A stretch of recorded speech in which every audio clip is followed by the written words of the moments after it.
आणि यानंतरची बातमी आहे यूजीसी युनिव्हर्सिटी ग्रँट कमिशनच्या नव्या नियमांशी संबंधित। यूजीसीच्या नव्या नियमांना सर्वोच्च न्यायालयाने स्थगिती दिली आहे। सर्वोच्च न्यायालयाने केंद्र आणि यूजीसीला या संदर्भात नोटीसही बजावली। 2012 मधलेच नियम सध्या लागू राहतील असंही न्यायालयाने स्पष्ट केले। वाराणसीमध्ये विद्यार्थ्यांनी या निर्णयानंतर एकच जल्लोष केला। त्या जल्लोषाचे दृश्य आपण पाहतोय। उत्तर भारतातून प्रामुख्याने यूजीसीच्या नव्या नियमांना प्रचंड विरोध होत होता। यूजीसीच्या नव्या नियमांनुसार एक समिती प्रत्येक महाविद्यालयामध्ये युनिव्हर्सिटीमध्ये गठीत करण्यात येणार होती।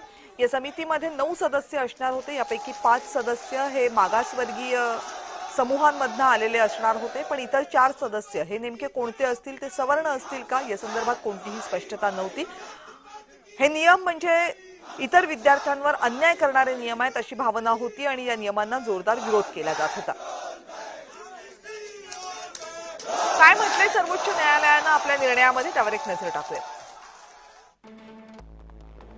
भारतातली एकता आपल्या शिक्षण संस्थांमध्ये सुद्धा प्रतिबिंबित व्हायला हवी।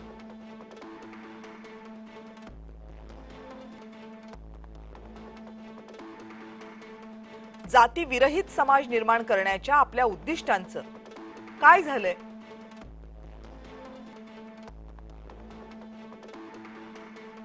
आपण मागास समाज बनत चाललो आहोत का?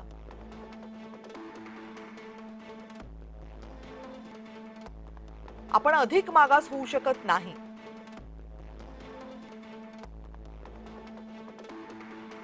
रॅगिंगचं म्हणाल तर सर्वात भीषण रॅगिंग दाक्षिणात्य आणि ईशान्येकडून आलेल्या विद्यार्थ्यांसोबत होते।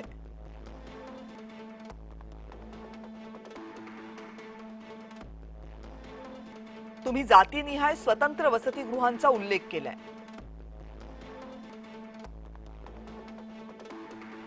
किमान देवासाठी तरी असं करू नका। आता समाजात आंतरजातीय विवाह होऊ लागलेत आणि तुम्हाला मुलांना स्वतंत्र वसतिगृहांमध्ये ठेवायचे।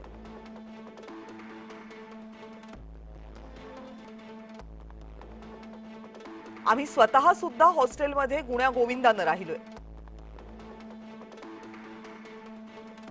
अमेरिकेत पूर्वी श्वेतवर्णीय आणि कृष्णवर्णीय विद्यार्थ्यांसाठी स्वतंत्र शाळा असायच्या।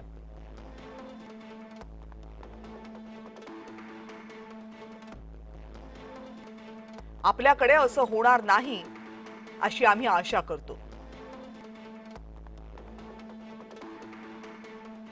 जो डिवाइड करने की बात, समानता की हमारा संविधान बात करता है, लेकिन ये रूल रेगुलेशन जो है वो कहीं ना कहीं विद्यार्थियों को डिवाइड करने का जो मामला है उसमें सामने आ रहा है। और ये सीजीआई ने बिल्कुल साफ साफ माना कि रूल रेगुलेशन में कमी है और इसको सोचना और देखना पड़ेगा। इसी को लेकर उन्होंने ये कहा, एक सजेशन भी आया है कि एक कमेटी गठित की जाए और उस कमेटी के अंदर जो लीगल एमनी है, जो लोग एकेडमिक्स के हैं, कानूनी जानकार हैं, उन सबको रखा जाए और दोबारा से इसके बारे में फ्रेम करने के बारे में सोचा जाए। आज बड़ी खुशी का माहौल है क्योंकि ये जो कानून नरेंद्र मोदी जी के द्वारा लाया गया था, ये समाज को बांटने वाला कानून था, सनातन समाज को बांटने वाला कानून था। सनातन समाज अगर कमजोर होता तो देश कमजोर होता, अंबेडकर जी का संविधान कमजोर होता। ऐसे कानून का हम लोगों ने पुरजोर विरोध किया। केसरिया भारत के सभी नौजवानों ने, सभी साथियों ने पूरा दिन रात एक करके इसके खिलाफ लड़ाई लड़ी और सुप्रीम कोर्ट ने हमारी आवाज सुनी। संघर्षों की जीत है, ये न्यायतंत्र की जीत है, ये भारत की एकता की जीत है, ये भारत की अखंडता की जीत है, भारत के न्याय प्रभुता की जीत है, भारत के समानता की जीत है। ये किसी जाति या किसी समुदाय की जीत नहीं है। ये जीत उसकी है जो भारत को मतभेद ना करे, जो भारत को विभेद ना करे। जो कहा जाता है कि विविधता में एकता, अनेकता में एकता, भारत की जीत है। 19 मार्च तक के लिए रोक लगा। मार्च में होली है, लेकिन होली अभी मनाया जा रहा है।